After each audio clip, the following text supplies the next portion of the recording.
The last thing my father-in-law said to me before the police walked through my front door was, "You have no idea what you're doing to this family."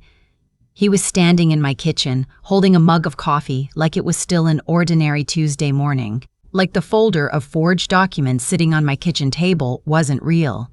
Like the $214,000 missing from my son's trust account didn't exist. Like I hadn't spent the last 4 months quietly, carefully, building the case that was about to end his life as he knew it. I set my hands flat on the table and looked at him. I wasn't shaking. That surprised me more than anything else. "I know exactly what I'm doing," I said. Then the doorbell rang. "My name is Claire. I'm 32 years old.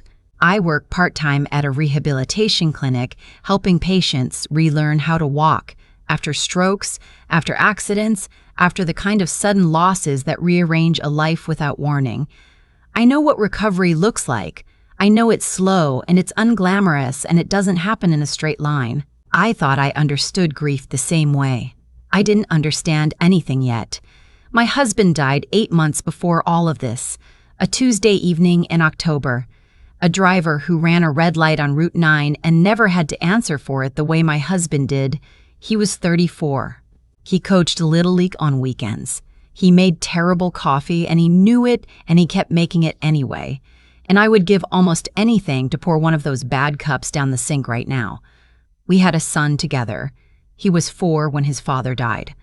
Old enough to ask where Daddy was. Young enough that someday the memory would blur at the edges and I would have to be the one who kept it sharp. The weeks after the funeral were the hardest thing I have ever lived through. Not because of the grief, though that was its own weight. Because of everything the grief sat on top of. The life insurance paperwork, the joint accounts that needed to be separated, the hospital bills that kept arriving like they hadn't heard the news.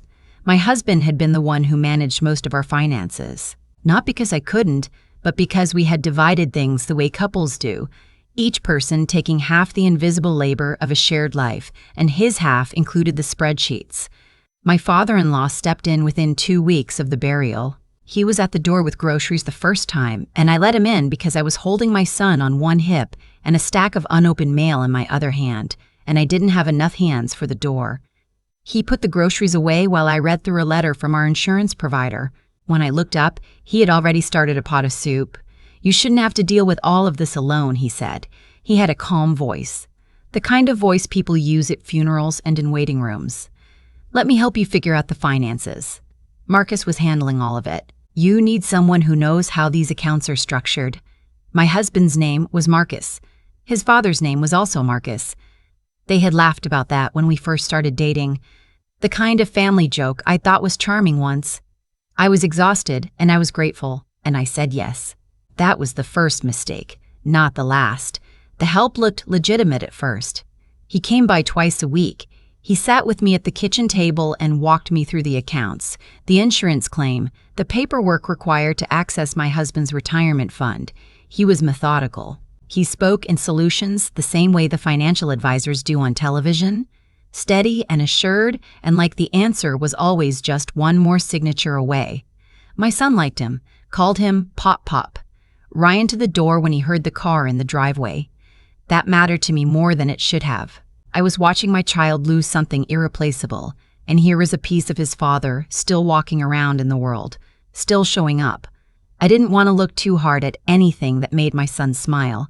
3 months in, my father-in-law suggested consolidating the accounts. He framed it as simplification. Fewer logins, fewer statements, fewer things for me to track when I was already stretched thin. He said he could be a joint signatory on one account just to help manage the estate until everything was fully settled. Temporary, he said, just until the legal side cleared up. I was working 4 days a week and raising a 4-year-old and sleeping maybe 5 hours a night. Temporary sounded reasonable. I signed. The first thing I noticed was how tired I started feeling. Not the ordinary tired of grief and single parenthood. Something heavier, a fog that settled in by early afternoon and didn't lift until I'd slept. I chalked it up to stress. My doctor chalked it up to stress. My father-in-law chalked it up to stress and handed me a bottle of supplements he said had helped his wife after a difficult period years ago. Magnesium, he said. Good to know. For sleep. Natural. I took them every morning because I was tired and because they were sitting right there on the counter and because I trusted him. I want to sit with that sentence for a moment. Because I trusted him. It's not a stupid thing to trust someone. It's not weakness. He was my husband's father. He had photographs of my husband as a child on the walls of his house. He had held my son at the hospital the day he was born. The people who hurt us most are rarely strangers. They are almost always people who already had a key to something. 4 months after I signed the joint account paperwork, I got a call from my bank about unusual activity. I almost missed it. My father-in-law had been managing the mail, sorting what needed attention from what was routine, and the statement with the account balance had been going to a secondary email he had set up on my behalf when he was, he said, helping me organize everything digitally. But the call came directly to my cell phone. A representative named Dana, voice careful and practiced. She asked if I had authorized a series of transfers. I said I didn't understand the question. She read me the amounts. I sat down on the kitchen floor, not because my legs gave out, because the floor was the closest surface. My son was at preschool. The house was quiet. I sat on the tile in my work scrubs and listened to Dana list 6 transfers over 14 weeks. The total was a number I couldn't immediately absorb. I said I needed to call her back. I didn't call her back. Not right away. I opened my laptop and I looked at every account I could access and I started writing numbers on the back of an envelope because I needed to see them to believe them.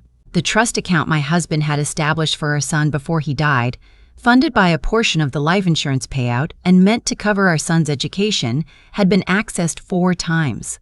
The transfers listed a secondary account I didn't recognize. My hands were steady. That was the part I didn't expect. I had cried so many times in the previous months that I think I had temporarily run out of whatever produces tears. What replaced it was something colder and more useful. I put the envelope in my coat pocket. I closed my laptop. I made a sandwich for when my son came home. And I started paying attention. The difference between reacting and observing is harder to hold on to than it sounds. Every instinct I had wanted to confront him immediately, wanted to call him from the kitchen floor and demand an explanation. But I had watched enough patience in recovery to know that rushing a process before it was ready to hold weight only undoes the work. You have to build before you can test the structure. So I didn't say anything. I watched instead. I watched the way he handled paperwork when he visited, how quickly certain documents moved from the table to his bag, always with a smooth explanation. Filing these, he'd say, keeping things organized. I watched how he poured his own coffee before offering mine, and how the supplements were always already sitting out when he arrived, positioned closer to my side of the counter than his. I watched how he answered questions I hadn't asked yet, filling space before I could move into it. I called Dana back from my car, parked 2 blocks from my house, engine running. She told me the secondary account the transfers had gone into was registered to a business entity in a state I had never visited. She gave me the reference number for the fraud investigation she had already opened. She told me to photograph everything and not to move any money myself. I thanked her. I sat in the car for a while after we hung up. Then I drove to a hardware store and bought the smallest wireless camera they had in stock. I set it up in the kitchen, behind a row of cookbooks I never used, angled toward the counter where the paperwork usually lived. I told myself I might not see anything. I told myself maybe there was an explanation I hadn't thought of yet. I am a fair person. I wanted to be fair. What the camera recorded over the following 9 days ended any fairness I had left. The second night, I watched him arrive while I was putting my son down for a nap. I hadn't heard him come in because he had a key. Had always had a key since the early weeks when he was helping me get groceries, and I was too broken to argue logistics. On the footage, he moved through the kitchen with the comfort of someone who had done this many times before. He went directly to the drawer where I kept the household files. He pulled a folder. He photographed several pages with his phone. He replaced the folder exactly as he'd found it. Then he put the kettle on and called out, asking if I wanted tea. I heard myself answer from down the hall, "Yes, please." I watched this footage alone in my bedroom at 11 o'clock at night with the door closed and my son asleep 6 feet away. I watched it 3 times. Then I took a screenshot of the timestamp and the angle and sent it to the email address I had set up from a new account 2 days before under a name that wasn't mine. A woman named Renata had given me that email address. I found her through a support group someone had linked in a comment on a post I'd made in a widow's forum. The post had been vague, something about feeling confused by financial paperwork and not sure who to trust. Renata had messaged privately. She didn't ask many questions. She just sent me a list of resources and at the bottom an address for a nonprofit that helps survivors of financial abuse navigate documentation and legal processes. I hadn't used the word survivor yet. I wasn't ready for it. But I saved the address. The day I finally went, I told my father-in-law I had a dentist appointment. He offered to watch my son. I said my neighbor would do it. He looked mildly surprised, the way people do when a door they expected to be open is quietly closed. I smiled and I left. The woman at the nonprofit was named Georgette. She had an office that smelled like old coffee, and she spoke with the precision of someone who had heard many versions of this story and understood exactly which details mattered. I put my envelope on her desk. I put the folder of account statements I had quietly made copies of. I put a USB drive with the camera footage. She looked at everything slowly and without expression. Then she looked at me. "How long have you been documenting?" she said. 3 weeks, I said. She nodded. "We need more. But this is a solid start." Over the following 6 weeks, Georgette connected me with a financial crimes investigator, a family law attorney who worked on a sliding scale, and 2 other women whose stories had moved through the same pattern I was living. Different relationships, different amounts, identical architecture. A person enters during vulnerability, takes over logistics, controls information, isolates, extracts. One of the women told me something I have thought about almost every day since. She said, "He's not confused about what he's doing. He just thinks he's smarter than you." That landed somewhere specific. Because my father-in-law was smart, he had been careful. But he had also become comfortable, and comfort makes people careless. He had stopped checking whether I was still the same woman I'd been 3 months ago. He had decided I was manageable. He was wrong about that. The attorney found the business entity the transfers had gone into. It had been registered 4 months before my husband died. She said that without hesitation, watching my face while she said it, and I sat very still and let the full shape of that settle in. 4 months before. This had been planned while my husband was still alive. While we were still a family sitting at the same table eating dinner and making plans and talking about whether we'd go to Maine that summer or Savannah. I excused myself and went to the bathroom and stood at the sink with the cold water running for a long time. When I came back, I said, "What do we do next?" She told me. The plan required patience I had to manufacture every single day. My father-in-law came to the house twice a week, and I made him coffee, and I answered his questions, and I let him believe the version of me he had decided was real. Grieving. Overwhelmed. Grateful. Every time he handed me the supplements, I said thank you and put them in my pocket and flushed them when he left, because by that point I had enough reason to not want whatever was in them. A lab had tested a sample Georgette's contact had arranged. The results were not dramatic, but they were not nothing either. Low doses, consistent enough to sustain confusion, not enough to leave obvious marks. I told my father-in-law I was sleeping better. He seemed pleased. The thing that finally broke open the full picture wasn't the account transfers or the camera footage or the supplements. It was a document his own attorney had filed incorrectly in probate court. A petition to modify the terms of my son's trust that listed my father-in-law as the intended primary trustee, following what the filing described as the beneficiary's mothers demonstrated difficulty managing complex financial decisions. My attorney flagged it on a Friday afternoon. I was at work when she called. I stepped outside into the parking lot and stood between 2 cars and listened to her explain it. And for the first time in 6 weeks, I felt the full weight of what I had been living inside.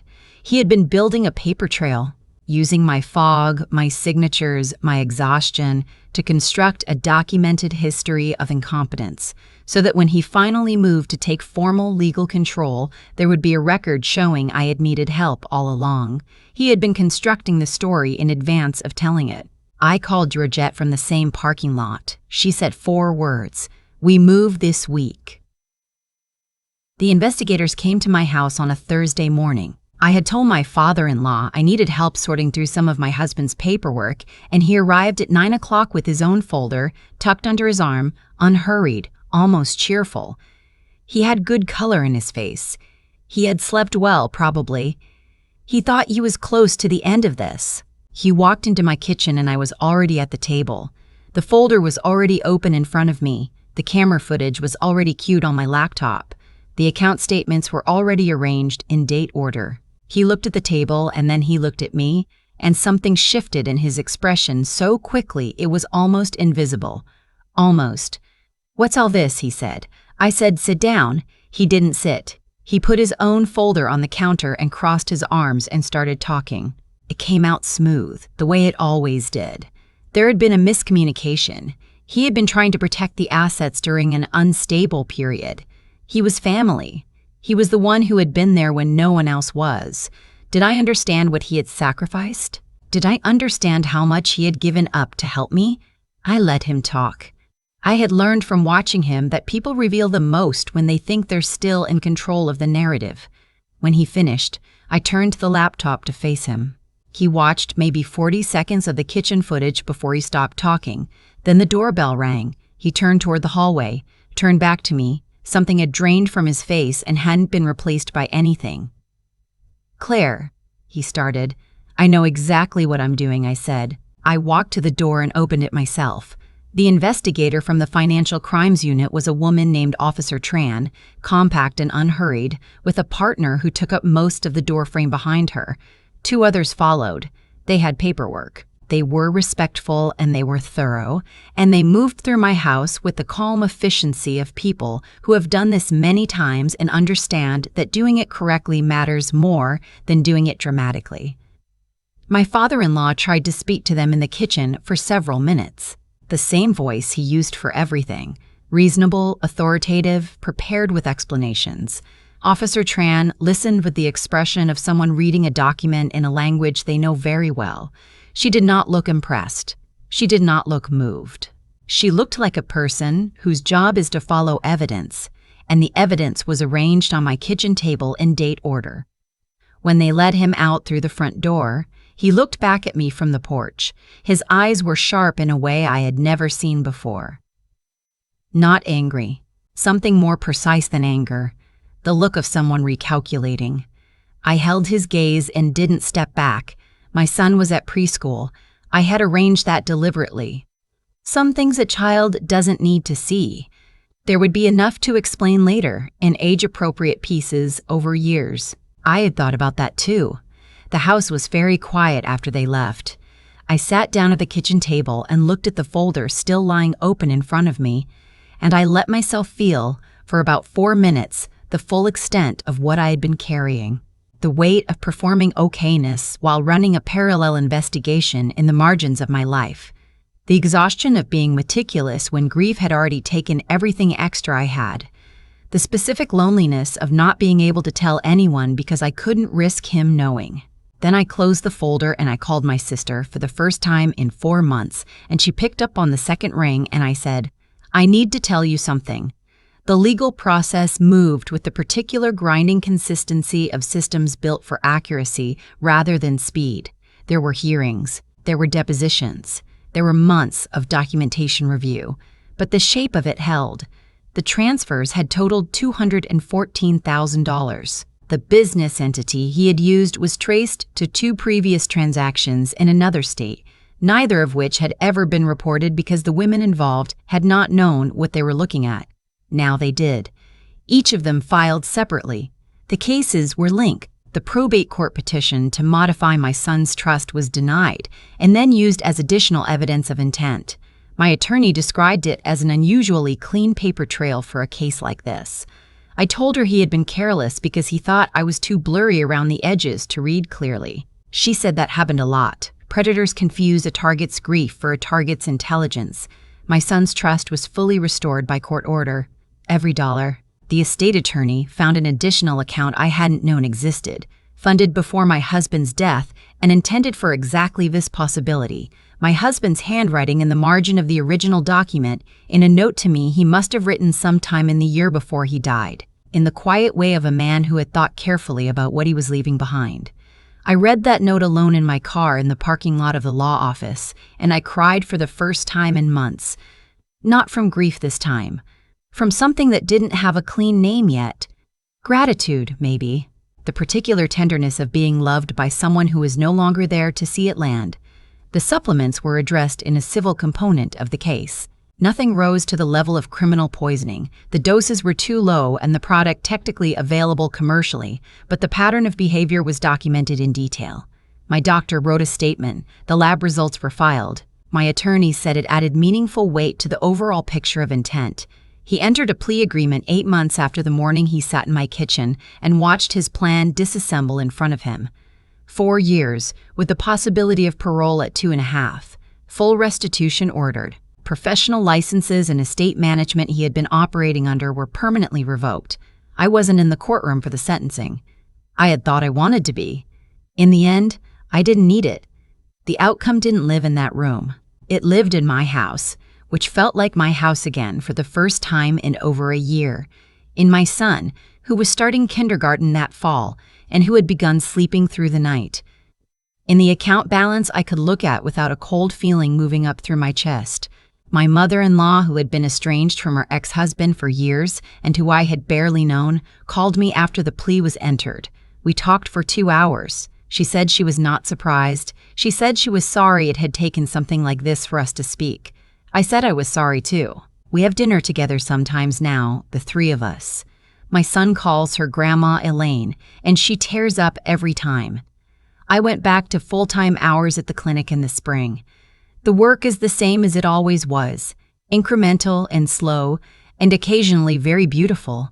Watching someone walk across a room they couldn't cross 6 weeks ago is one of the finest things I have ever seen. You don't get tired of it. I started keeping a private record of my experience, not for any specific purpose at first, just because writing had helped me think when everything was most unclear.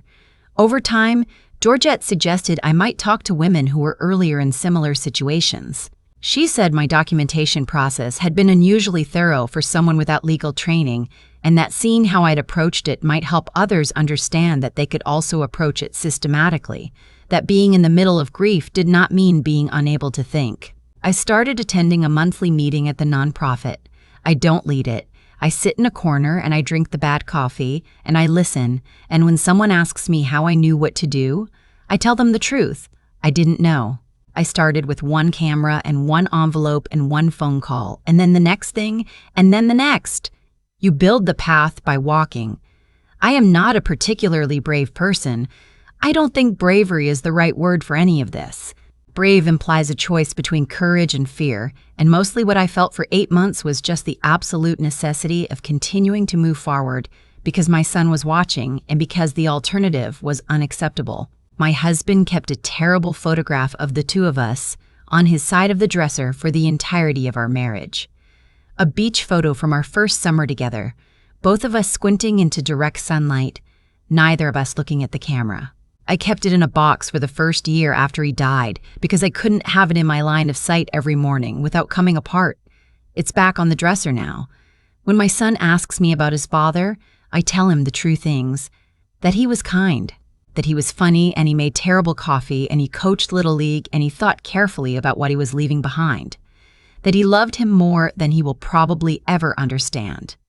I tell him that too, that love is not always loud. Sometimes it is a note in a margin. Sometimes it is a camera on a shelf. Sometimes it is just continuing to stand in the same place, very still until the people who wanted you to disappear realize you are not going to. If you have ever sat with paperwork you didn't understand, signatures you were pressured into, and a feeling in your stomach that something was wrong even before you could name what it was, you weren't imagining it. You never were. The confusion is not a flaw in you. It is the design. And designs can be read once you know what you're looking at. You know what you're looking at. If this story felt familiar in any part of your life, leave it in the comments. Someone there might need to read exactly what you write. Hit subscribe so you're there when the next one comes, because these stories don't stop mattering just because they're hard to say.